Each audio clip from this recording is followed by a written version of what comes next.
Once again, you found yourself on self-improvement YouTube, consuming thousands of hours of content, and instead of feeling super motivated and ready to conquer your journey, you feel like shit. I'm about to break down exactly why you're left feeling mental fatigue instead of feeling super inspired by these videos. I'll also be sharing a mindset shift that you can make when starting your own self-development journey if you stick around until the end of the video.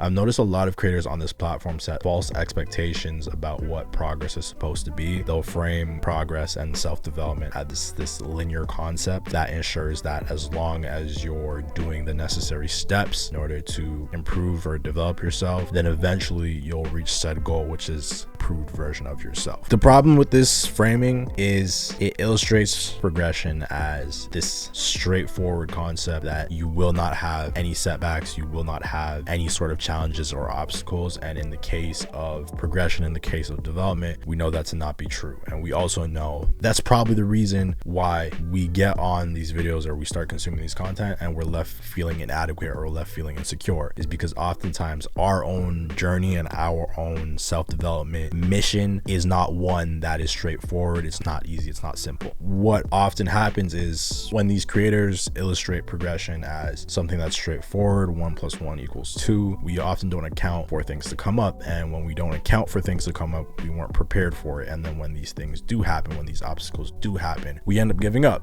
because we have no way of we're not trained. We haven't prepared ourselves to actively deal with these things. And so when we encounter obstacles, we think that we're failing. We think that we're doing something bad. But it's a lot more accurate to frame progression and development as this line that this journey that has multiple peaks, multiple valleys, ups and downs, because that's a lot more representative of what progression is instead of this linear line that just goes from point A to point B. When you're embarking on your journey and you're embarking on your self-development journey, you're a lot more likely to encounter setbacks, but that doesn't mean that you're doing something wrong. It doesn't mean that you're failing. In fact, that's what's supposed to happen. You're supposed to run into setbacks. You're supposed to go through lows. You're supposed just as much as you're supposed to go through highs. And anybody that's illustrating otherwise is lying, or they don't understand fundamentally how progression works. What you guys need to understand about progression or your self-development journey in general is that when it comes to encountering problems, it's not a matter of if, it's a matter of when. That means if you're going to start a business, it's not a matter of if I'm going to lose money in the very beginning. It's a matter of when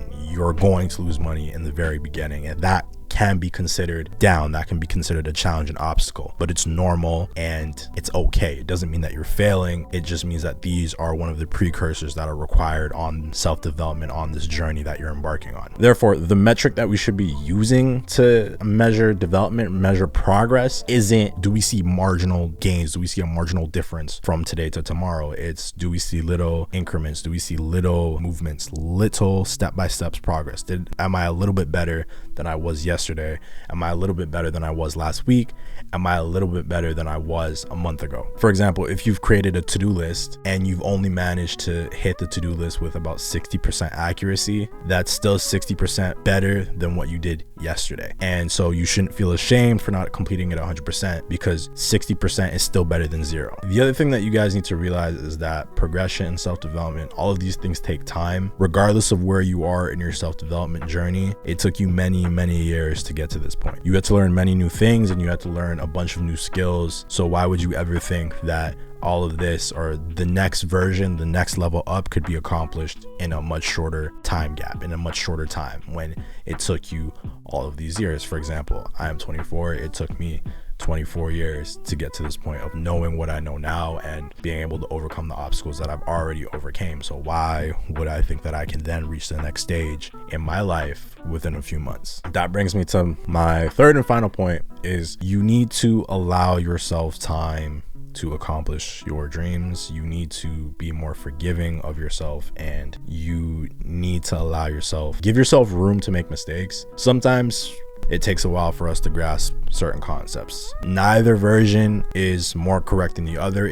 Sometimes it just depends on what we're learning. It just depends on the journey. Regardless, both versions are valid. When a child is learning to walk, it can take them several weeks, if not months, before they're able to walk without stumbling. You're feeling frustrated because you expect this part of your journey to come without struggle, and you expect this part of your journey to come very straightforward, when that's not the case, and that's never been the case. Allow yourself to be a student of the game game, allow yourself to learn, allow yourself to make mistakes, allow yourself to really take time to practice and fail before you can become a master. I recently started telling all of my friends that for whatever goal that they have, whatever they're trying to accomplish, give it more time, allow yourself more time to accomplish these goals. So a big one, a popular one for most of my friends is to try to establish financial independence to the point where they can be able to get their own place. And some of them, all of them have varying timelines for when they'd like to accomplish this. Some of them want to do it in a few months. Some of them want to do it in a couple of years.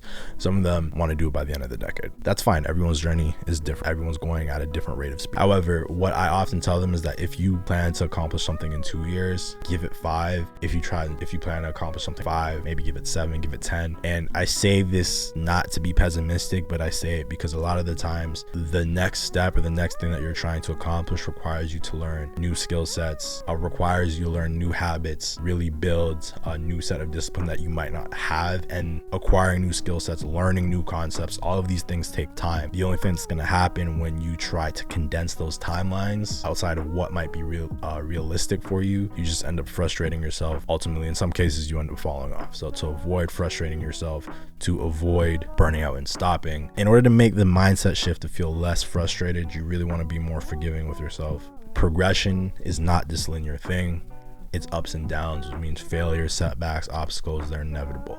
And that's okay. Once you understand that they're inevitable and that you're going to run into pushback, let yourself know that as long as you're progressing, as long as the general trend over a few years is still going up, regardless of how many valleys there are, you're doing something okay. Lastly, try not to be so hard on yourself if you don't. If your story, your journey doesn't look like what you're seeing on the internet, because everyone's journey is different and everyone learns things, everyone adapts to things at varying rates of speed, and that's okay. I promise you, if you make this mindset shift, you'll be a lot less frustrated and you'll be a lot less overwhelmed when embarking on your own self-development journey. Okay, like always, if you enjoyed this video and you want to see more videos like this, like, comment, and subscribe. I make videos centered around personal growth and I try to inspire people to reach their best selves. So if that's something that you rock with, come join the community. As always, you know where to find me.